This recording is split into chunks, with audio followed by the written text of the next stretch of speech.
Okay, John, you came all this way to talk about breaking the barrier, but we're going to talk about some other stuff too. Ladies and gentlemen, this is John Connor. He's the author of Breaking the Spanish Barrier. And Vamos, and Camino. So we're going to talk about the response to this split beginning year. And on our end, I'm talking to people using this for high school. And there's no question that this is totally good for a high school option. The 2-year, it's a 2-year version of the beginner, right? Exactly. How does that work exactly? Well, we took what we have in this textbook, which is a very rigorous introduction to Spanish. It's a great approach, yet it covers a lot of material. And for beginners, particularly people that might be new to a language or people that maybe are taking 3 or 4 or 5 other courses at the same time, to have an approach that's a little bit more deliberate and not feel like you're got to keep running all the time is successful. So we took the grammar and the vocabulary that we do in the first book, we put it over 2 years, and then we filled in with things that are so important, like great cultural articles, lots of activities, and the response has been amazing and surprising in some ways. At first we thought the interest would primarily be for kids that maybe are 7th grade, 6th grade, 8th grade. Yeah. And in fact, lots of high schoolers, freshmen and sophomores. Isn't that interesting? They want to start their career with this way. Yeah. And then when they're juniors, go into our intermediate. And so any approach that makes Kind of surprised you, didn't it? It did surprise me. Yeah. It did surprise me. But that's a good thing about a publisher. They can be nimble and listen to what people want. And you know, I just had a great morning speaking with you and your colleagues, and I have more ideas on future plans. You know, if ever a publisher wants input, boy, have we got it, right? Never at a loss for words. Never at a loss for words. Or opinions, or you need to do this, and you need to do this. But this came about, and, you know, as a response to the 1 year, which, as a former French teacher, I got this right away. I'm like, yes, get the grammar going. We don't need to slow roll the vocab. Let's get them using the language, not just, you know, cherry picking words here and there. But philosophically, love that. And in a classroom with the support of a teacher, beautiful. Yeah. Some homeschoolers, from what we've heard parents, you know, calling, went, oh, that's so much, that's so hard. And I'm like, no, that's what you should expect. However, you didn't just split this in half. No. You really spent time. Right. We filled out, this is a 12-chapter book, and this is an 8-chapter book. So it's not, I mean, and you're right. We learned what activities kids really need. And so with this program that comes with online, like you get this, and the online is part of the deal. You have incredible cultural articles. You have pictures of the people that we look at. Let's get the inside a little bit. And it takes you to the countries. You flip through and you see people from the countries. You have maps. It just comes alive. And I think something about the new generation, add some spice, add some color. It doesn't take away. We're not doing that at the expense of forget grammar. No, that's the opposite. No. Celebrate grammar, celebrate new vocabulary, but let's see it. Yeah. Yeah. I think it's amazing. So when's the French happening? When's the 2-year French beginner happening? Oh, Sarah, I need some more water here. It's coming. It's coming. That's the story. It's coming. Okay. The French, the exciting news is I'm actually going to be on a plane early next week, and I do a lot of the high-tech work at an incredible place south of the border, not just south of the Illinois border, but in South America. South, yeah. And we have made the decision as of this morning that we are going to do the French version of Vamos. We're still working on the title a little bit, and our plan will be to, by next spring, have that ready for next summer and fall. And I feel so good about it as a language teacher because too many people throughout the history of education, that sounds like Father Time here, start a language and they find, oh, this is too much, I can't remember anything. My goal as a teacher, as an author, is people finish first year and go, wow, my appetite is whetted. Nice. And I wanted to learn more. And I think this has been a winning approach. I agree. Having said that, there will always be a place for this. And you said this is not going anywhere. This is not going anywhere. And but you might zhuzh it up a little, though, in the future. Is that a French word, Sarah? I don't know where I get that. I use it all the time. How do you spell zhuzh? I've tried to spell zhuzh. I know, it but comes out different every time. But you talked about adding some color to this. I think once the French comes out, and we'll right. keep an eye out for that. Don't worry, Rainbow will have it. Exactly. I'll probably be doing a video again. And I'll be back here. And he'll be back here. At the coffee table.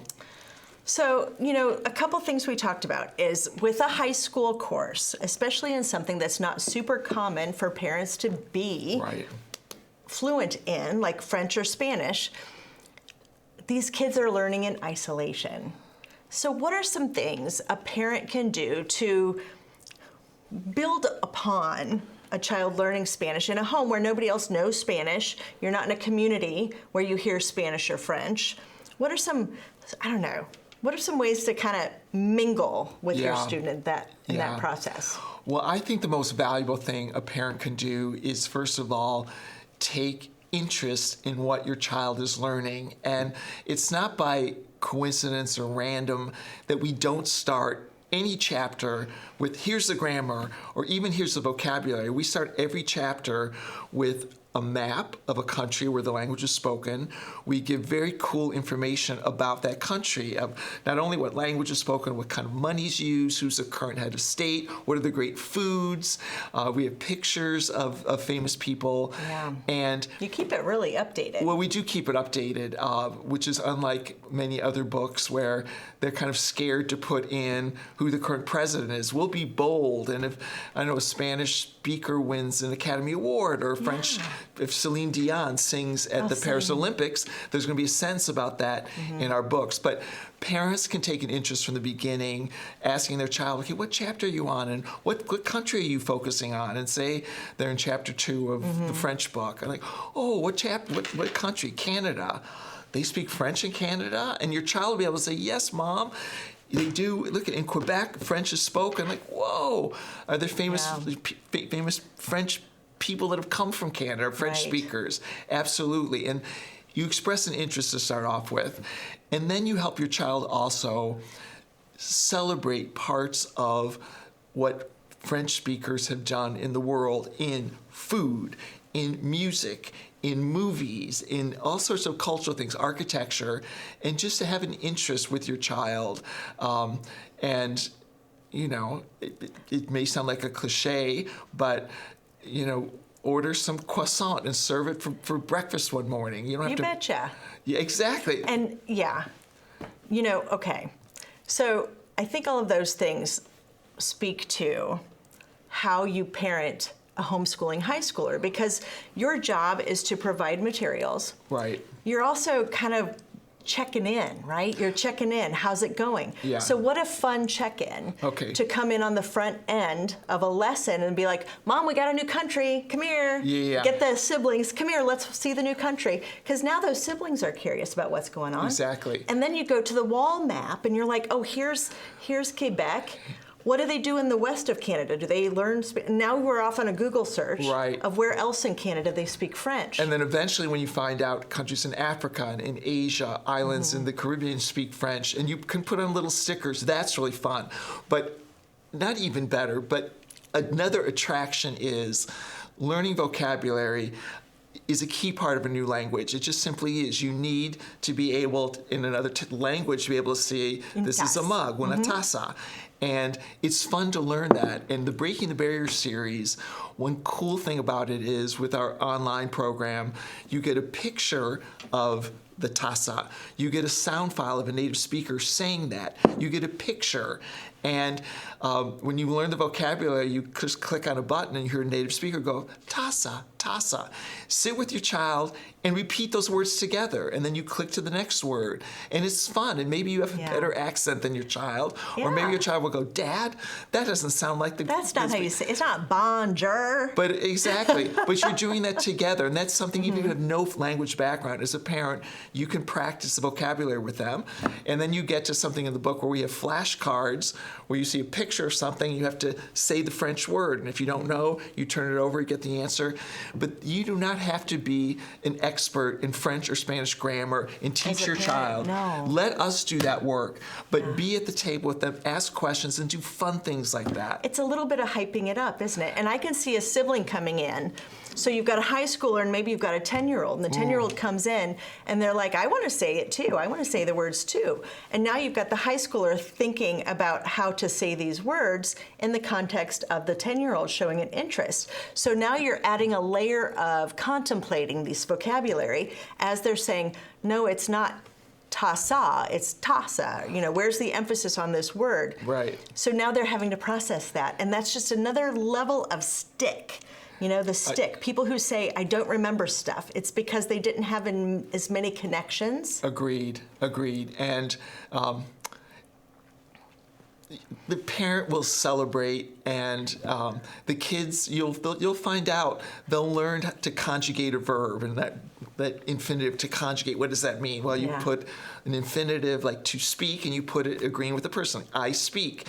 And when you do that in another language, it's so fun. And of course, at the beginning, you speak in the present tense, I drink, bebo, and parents can go, wow, that's great. But when the kids in chapter 4 and 5 are learning how to say what they did yesterday, the world just changes. Baby, I drank. Or, you know, did the Bears win last night? Or did the White Sox win? Or what was the weather like yesterday? You describe things in the past, and that's when a language has live context, and parents can celebrate that. But the kids on their own, with the encouragement at the beginning, and then they're going to learn stuff, and maybe they'll teach their mom or dad if they want to learn. If not, the parent can get their own book and or just lean over the shoulder and head to fluency. So this is a consumable book. Each student needs one.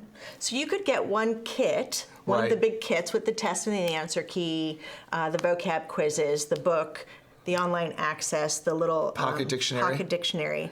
And then simply add this. Now you've got 2 kids. Correct. Yeah. Doing the program. Exactly. For a high school credit, potentially. Yeah. Or exploratory middle school over maybe 6th, 7th, 8th grade. There's some flex there in how you use it. There's a lot of ways to do it. We've heard families that in over 3 years will do these 2. So when they go to high school, they're ready to start with this intermediate level because they've had a great base. Learning a language, the base is the key part. I mean, just think you build a machine. It's what sells it, too. It's what gets kids interested. And then the more they can do, the more they're like, well, how do I say this? And how do I express this? I don't remember. In these books, they review what you've learned the year before. You know, something interesting, Sarah, I didn't mention this. In the olden days, some people would take this book and they would do it over 2 years, which kind of sounds okay. But just think about June, July, August. You come back in September. Okay, let's start on chapter 7. Now, you've forgotten a lot of the stuff. The beauty of what we do here is you finish this book, you have the summer. The first couple chapters here reviews everything you did here. So once again, it's a much pedagogically better approach. You know, there are a lot of types of learners in this world, and there are kids, and I know a lot of them, I'm still teaching in a classroom, that prefer to write by hand, to circle things and take notes. But for a language, if you don't get to hear the sounds, and another incredible thing about our online, which is I think one of the best features, is when a kid's doing a exercise and you have to say conjugate a verb, fill in with the correct form of the verb. They type in the answer, and if it's correct, it turns green immediately. You don't have to do anything. It turns green. Feedback. And if you, say, missed a letter, it turns red. Okay. And then you can hit a light bulb, and it shows you the right answer. You go, oh, my gosh. You type in the correct answer. Do you learn by copying the correct answer? Absolutely. And you go on to the next. Immediate feedback is how you learn a language. Think of you at the breakfast table, and you go, Mom, what's this? You don't know the word for cup. Qu'est-ce que c'est? Yeah, Mom doesn't say, well, guess, honey, and on Monday I'll give you the answer. You know, when you do homework, that's what it is. You go back in the classroom 2 or 3 days later. That's a great example. She says right away, honey, that's a cup. Ah, that's great. And you imitate. So in our text, you get immediate feedback. And here's my favorite. Say those pesky little accent marks. Say you leave out an accent mark. Is the word going to turn red? No, it turns yellow, which means it's not. Spelled it right. You spelled it right. You get credit for that. Okay. We need the accent. You're not getting green, but you go, that's. And I felt when you came up with that, I like that. Because some of my colleagues at my school. Yeah. You get no credit if the accent's on. And I'm thinking, oh my gosh, they're so close. They're so close. I mean, I want them to learn language, but that's a key part of why online is good. You get immediate feedback, and that just builds kids' confidence. And at the end of doing exercise, you can hit a reset button and do it again, which is sometimes in class, kids have done homework. I go, okay, hit the reset, do it right now in front of me. And if they did the homework well, they'd be doing it like this. If not, I'm thinking, we need a little more practice. So you've got, I'm just thinking of the logistics here. So most of the time, a foreign language, you can get by doing it 3 times a week. You guys recommend 4 days? Yeah, I'd say 40 minutes-ish? Yeah, 40 minutes, but it can easily work like a Monday, Wednesday, Friday. And the nice thing about our books, you'll see the narrative voice. It's me sitting in a chair going, okay, Sarah. Now, adjectives. You know what those are?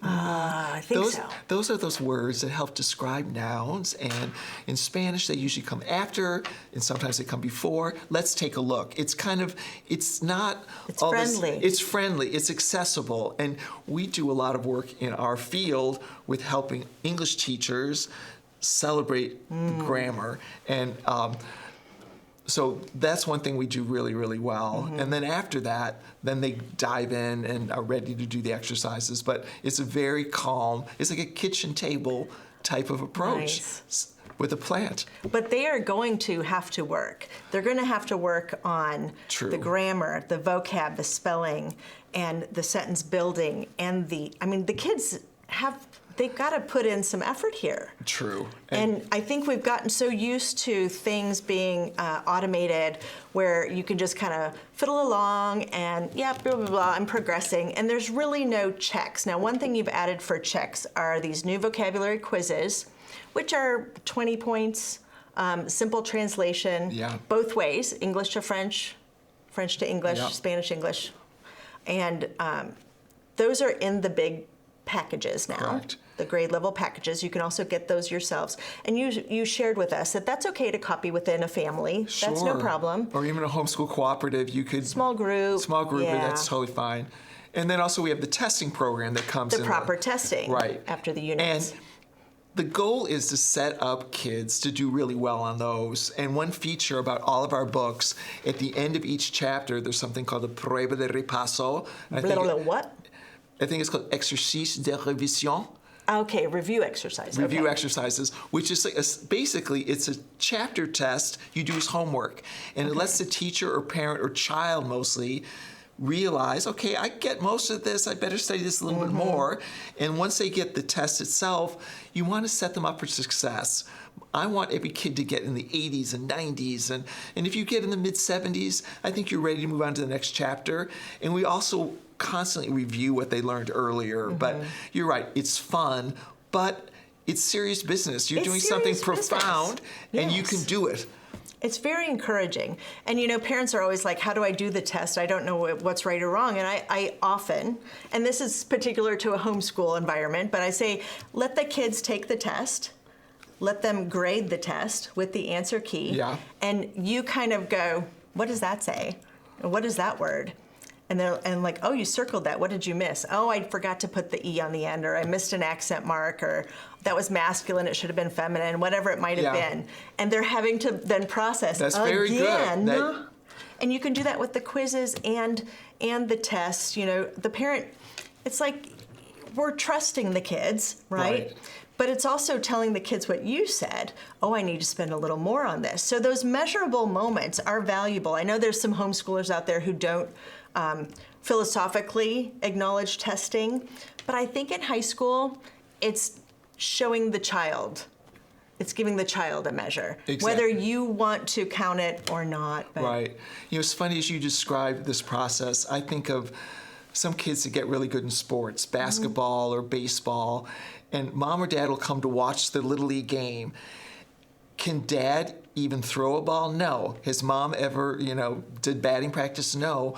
But they appreciate their child in a realm that they know nothing about, performing, doing things. Yeah. And there's people that have helped them, and that's what we try to do with this program. We're helping them. You're the coach. And the parents don't need to be the ones that are experts. However, more parents than you may know kind of get their appetite whetted a little bit, like, whoa, I studied French years ago, and I'm getting back into it. It's not Isn't too that late. interesting? Yeah. That little nugget that you haven't looked at in 20 years is still laying dormant in there. Exactly. And waiting to Time be to wake watered. up. Exactly. Something else we talked about with the consultants this morning in our little informational meeting was, leading into taking a high school foreign language, what are some things you can do? And I loved our little brainstorming session.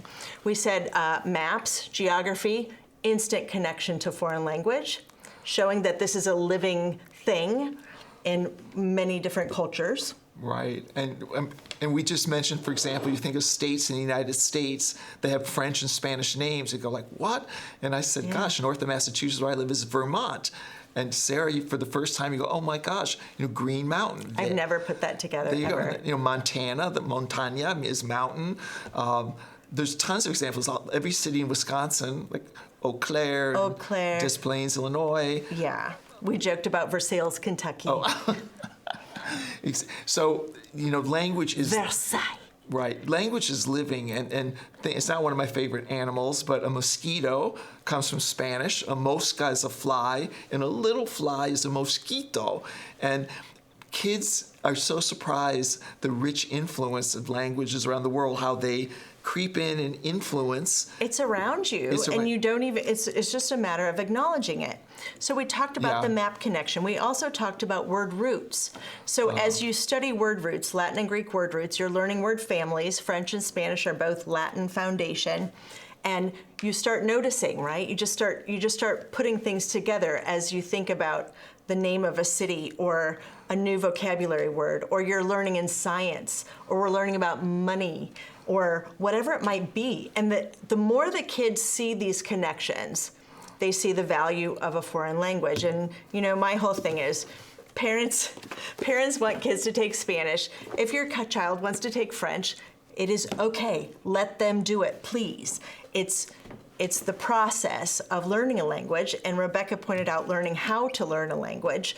That's a valuable skill just in general. And I think an employer down the road will say, oh, you learned French in high school. What did you do with that? And it's like, well, I can now speak French. I can translate. I can travel. Right. I can do all these things. In the moment that kids realize how fun language is, like you take the word like Renaissance, and of course you say it with the French accent, Renaissance. But then you think about it for a second. Nacer in Spanish means to be born, and like in English, a nascent interest is something that's just kind of being born and meaning again. Again, so it's rebirth, Renaissance. And so French, Spanish, English all have that together, and we can give Latin credit for that. But your own enjoyment of your own language and the culture you live in will grow when you realize how rich language is and the sounds of it. And it's so fun. One of my highlights of today was saying Vermont and having you as a French teacher for the first time going, oh my gosh. I'm 54 years old and I've never put that together. Green. Mountain. Green, the Green Mountain State. That's its nickname. I see. I didn't know that. Oh, see, well. Yeah. I need to go back to my states and capitals and phrases and things. Exactly. We're a long way from Vermont here in Illinois. It's on my list, though. Well, it'll be worth it. And just a bump over to Canada, right? Exactly. Where French is spoken. I get up there. Yeah. John, I think my favorite thing about you visiting is it renews our vigor for being encouraged to go into letting kids take a foreign language. And yes, you do French and Spanish. If they want to learn another language, okay. Sure. Knock yourself out. There's lots of choices out there. But this is kind of a unique sweet spot in how it's presented. I don't have other languages that are presented in this way. They could take a hint from you, but I just think parents shouldn't be scared of your child doing foreign language just because you don't know it. Right. Yeah, exactly. Go for it. Go for it. Let the kids lead you, and right. Don't be scared. Don't be scared. That you have to do it. You can Yes. help your child pick an incredible curriculum, and I'm not totally objective about this, as my name is on the covers of the book. But the goal always has been. I have 4 kids of my own. They all learn Spanish. Did they use our series? Yes. Did they have good teachers in the classroom? Yes. Did I ever teach them? No, because at my school, you're not allowed to teach your own children. Oh, okay. Although one summer, my class list came out, Hannah Connor in my Spanish 3. I go, Hannah, I got the best news. You're in my class. She goes, Dad, if they don't change that, I'm switching to French. The worst thing that she could No, say to you. I kind of said, like, go ahead. I said, it was a mistake. We'll fix that. But Funny. I don't know. My goal with my own kids and with everyone is you can do this as a parent. Just lead them to water. This is the water. Yes. And they will drink and they will be very happy.